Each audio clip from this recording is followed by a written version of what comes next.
Alguma vez na sua carreira, você sentiu que precisava mudar o seu jeito para ser respeitada ou ouvida em uma sala de reunião?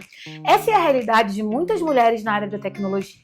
Você entra em uma reunião super preparada, conhece o assunto e sabe exatamente o que precisa ser feito. E em algum momento você decide se posicionar. Fala com firmeza, aponta o que precisa mudar. A reunião acaba e algumas horas depois vem aquele feedback de corredor. Olha, você estava um pouquinho agressiva hoje, não acha? Na reunião seguinte, tentando ajustar o tom, você faz o oposto. Escuta mais, fala com calma, escolhe as palavras a dedo. E o feedback que você recebe é: você precisa se impor mais, tem que ter mais presença. Dá uma sensação de que o jogo muda o tempo todo para você nunca acertar.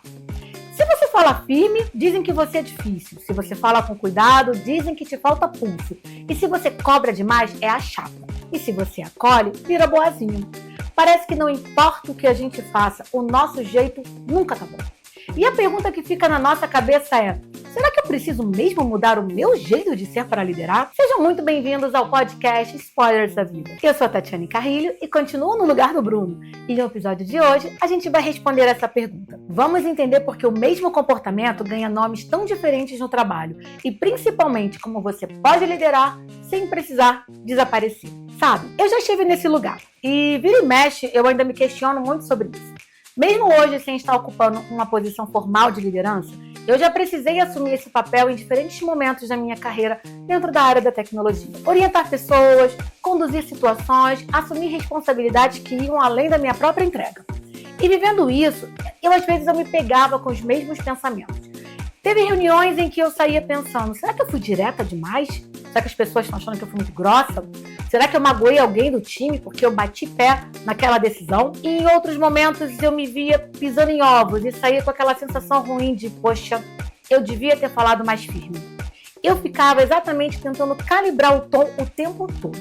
E passar por isso começou a me incomodar de verdade. Eu me perguntava: para liderar e ser ouvida, eu preciso mesmo me transformar em outra pessoa? Existe uma teoria da psicologia social proposta por Alice Eagly e Steve Carell chamada a teoria da congruência de papéis.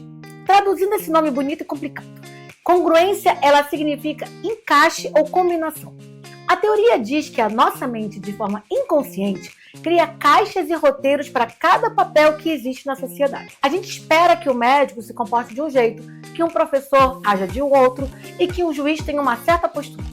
Quando a pessoa age exatamente de acordo com o papel que a sociedade espera dela, existe congruência, ou seja, existe encaixe. A gente acha aquilo natural. Quando a pessoa foge do papel, a nossa mente buga.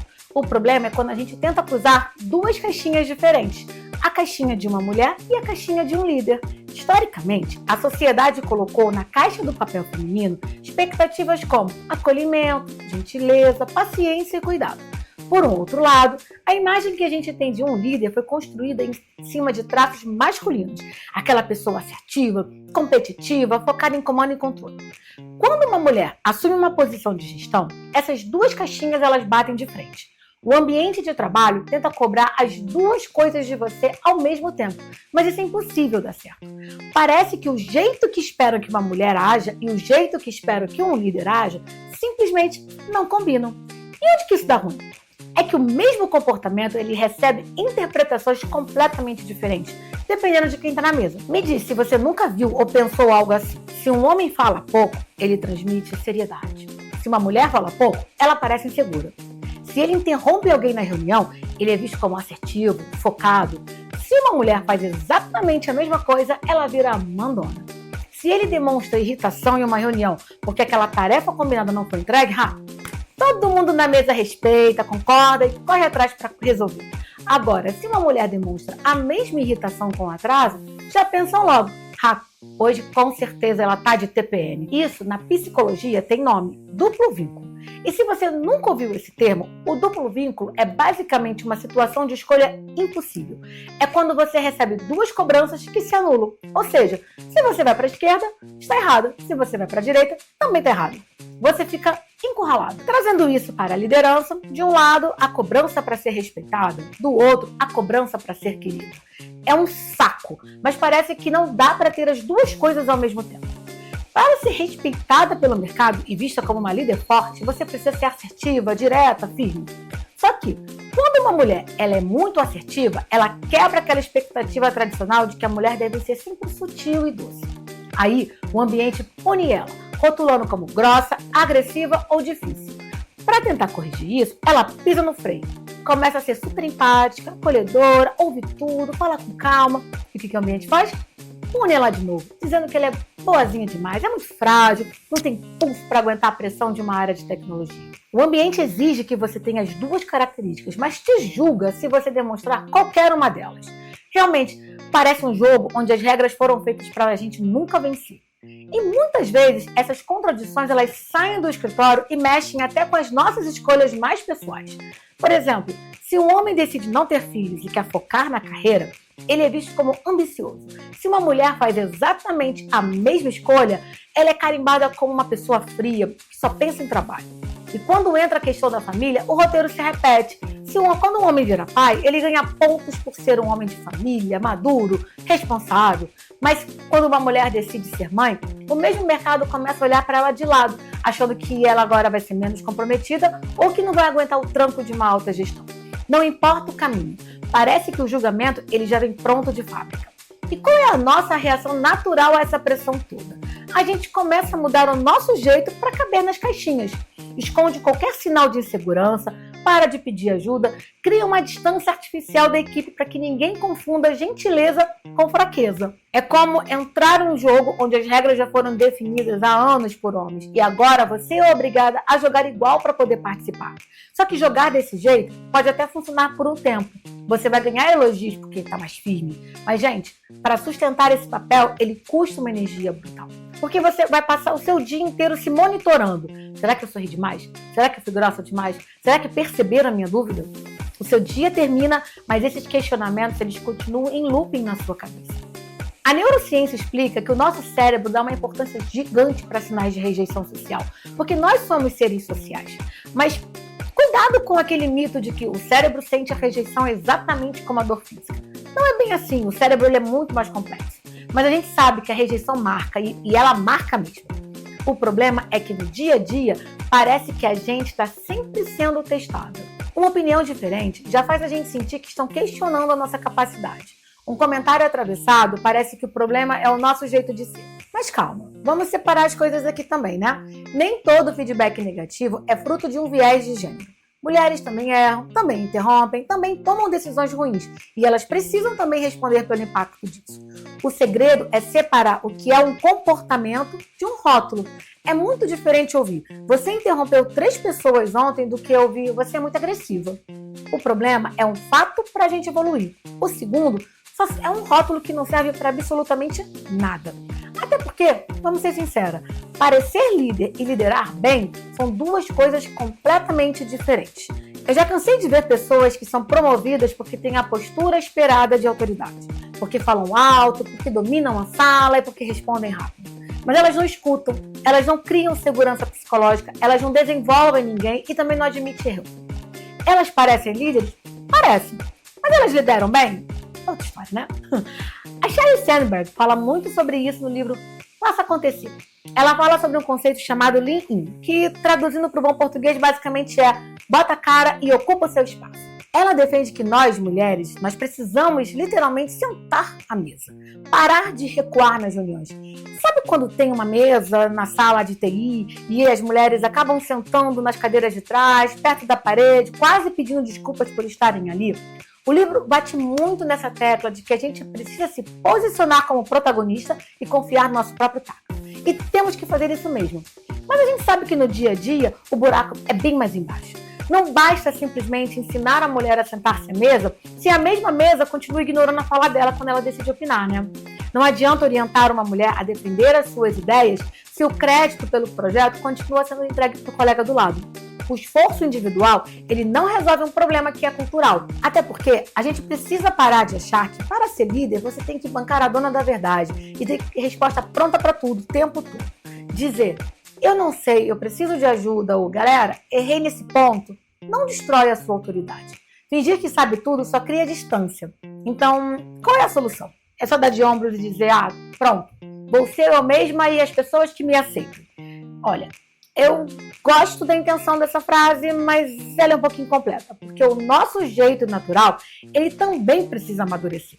Se eu evito todo tipo de conflito e não consigo dar um feedback difícil, eu não posso usar a minha personalidade como desculpa.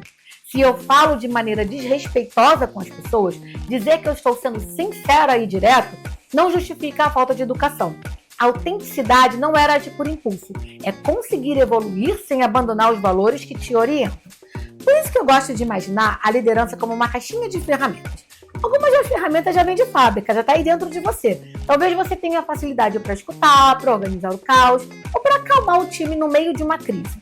Mas aprender novas ferramentas, novas habilidades, não significa que você tem que jogar fora o que você já tem de bom. Você não precisa trocar a sua capacidade de escuta pela firmeza. Você pode escutar o time, e deve, e depois decidir com firmeza. O amadurecimento na gestão, ele aparece quando a gente consegue combinar coisas que antes pareciam incompatíveis. E para a gente não ficar só na teoria, eu quero trazer 4 ações para você conseguir liderar sem precisar mudar totalmente o seu jeito. O primeiro caminho é: descubra o que você não quer negociar. Antes de pensar no seu estilo de gestão, pense nos seus valores. Como você deseja tratar as pessoas? Que tipo de ambiente você quer construir? O que você não aceita fazer de jeito nenhum para alcançar um resultado? Se você valoriza respeito, justiça, responsabilidade, esses valores vão funcionar como a sua bússola. O seu comportamento, ele pode mudar conforme a situação. Você pode ser mais direto durante uma crise e pode ouvir mais na hora de desenhar uma solução com a galera. Isso não é falsidade, é flexibilidade. O segundo ponto: troque dureza por clareza. Você não precisa parecer brava para ser firme, principalmente liderando os times de TI. Você pode simplesmente chegar e dizer: olha, essa entrega precisa acontecer até sexta-feira. O prazo está bem apertado. Então, bora retirar o que não é essencial e revisar as responsabilidades de cada um. Percebe? Existe direção nessa fala. Existe limite, existe prazo. E o principal, não tem humilhação. A agressividade, muitas vezes, é usada como substituta da clareza. Quando os critérios são confusos, algumas pessoas tentam compensar aumentando o volume da voz. O terceiro caminho é um desapego necessário. Aceite que alguém pode não gostar da sua decisão e pode não gostar de você. Você pode tomar uma decisão super necessária, comunicá-la com todo o respeito e ainda assim frustrar alguém. A reação da pessoa, ela merece ser ouvida, claro, mas ela não pode ser o único critério para definir se você agiu bem. Uma liderança baseada em agradar todo mundo não chega a lugar nenhum. A pergunta que você deve se fazer não é: como eu faço para ninguém ficar chateado comigo? Mas sim: eu consigo explicar a minha decisão, ouvir os efeitos dela e assumir a responsabilidade? E a quarta ação é: quando alguém te trouxer um feedback meio abstrato, daqueles bem ruins que a gente já falou lá no início, pergunte: em qual situação você percebeu isso? O que exatamente eu fiz ou disse? Qual foi o impacto? Isso não significa rejeitar o feedback ou ser reativa. Significa transformá-lo em uma informação útil. Você não precisa aceitar um rótulo para demonstrar maturidade. Você pode ouvir, analisar e pedir clareza. Agora, tem uma coisa que a gente precisa deixar muito claro aqui. É muito confortável para o mercado transformar esse assunto em uma listinha de coisas que só as mulheres devem fazer. A mulher precisa falar com mais confiança, precisa negociar melhor, precisa parar de pedir desculpa, de buscar visibilidade. Tudo isso ajuda? Ajuda, mas existe um risco enorme nisso. A organização também precisa fazer perguntas desconfortáveis. Quem costuma ser interrompido nas reuniões? Quais comportamentos são elogiados nos homens e criticados nas mulheres? Nossos critérios de promoção são realmente claros? Quando dizemos para uma mulher que ela ainda não está pronta, a gente consegue explicar o porquê com base em fatos? As mulheres precisam desenvolver competência e os homens também. As organizações, elas precisam revisar urgentemente como essas competências são avaliadas. Do contrário, a gente ensina uma mulher a falar, mas ninguém tem a menor intenção de escutar. E para fechar, eu quero deixar um exercício bem simples para você fazer depois que esse vídeo acabar. Pegue uma folha de papel e divida em 3 partes. Na primeira, escreva o que já existe em mim e que me ajuda na liderança. Pode ser a sua escuta, pode ser a sua capacidade de organizar o caos, a sua objetividade ou a sua sensibilidade com as pessoas. Na segunda parte, escreva que habilidades eu preciso desenvolver. Talvez seja aprender a dizer não, a delegar, a confrontar um comportamento ruim ou parar de tentar resolver tudo sozinho. E na terceira, seja muito honesta com você mesma. Que personagem eu estou tentando interpretar para sobreviver? Você está se esforçando para parecer mais fria, mais agressiva? O objetivo não é concluir que você nunca deve mudar. É conseguir separar o que você já tem de bom, o que você realmente precisa desenvolver para crescer e o que é só um personagem que você tentou criar para agradar os outros. Liderança, ela exige aprendizado. Você vai ter que mudar comportamentos e fazer coisas que não vão parecer naturais no começo, como ter conversas difíceis ou tomar decisões sem ter 100% de certeza. Conversas difíceis é uma coisa que eu ainda estou em evolução. Não é fácil, não. Mas desenvolver novos comportamentos, ele não exige apagar a sua personalidade. Crescer não significa desaparecer. Eu comecei esse episódio perguntando se uma mulher precisava mudar o jeito de ser para liderar. E a resposta é não. Você não precisa virar outra pessoa. O mercado de tecnologia não precisa de líderes idênticos, saídos de uma mesma forma. O que a gente precisa é de mulheres reais, com histórias e vozes diferentes, liderando do seu próprio jeito e abrindo caminho para as próximas que virão. E eu quero deixar 2 perguntas para você pensar. A primeira é para as mulheres. Quais partes de você precisam amadurecer e quais partes você está tentando apagar só para ser assim? E a segunda é para as empresas e para todos nós. Estamos realmente ensinando as mulheres a liderar ou apenas ensinando-as a se adaptar a caixinhas que nunca foram criadas pensando nelas? E se essa conversa fizer sentido, não guarde esses spoilers da vida só para você. Compartilhe esse episódio com aquela amiga que também precisa desses spoilers para dar o próximo passo na carreira. Se você está ouvindo pelo Spotify, deixe seu comentário na caixinha aqui embaixo respondendo. Você já sentiu que precisava mudar quem você é para ser ouvida no trabalho? E eu sou a Tati e esse é o Spoilers da Vida. Um super beijo e até o próximo episódio.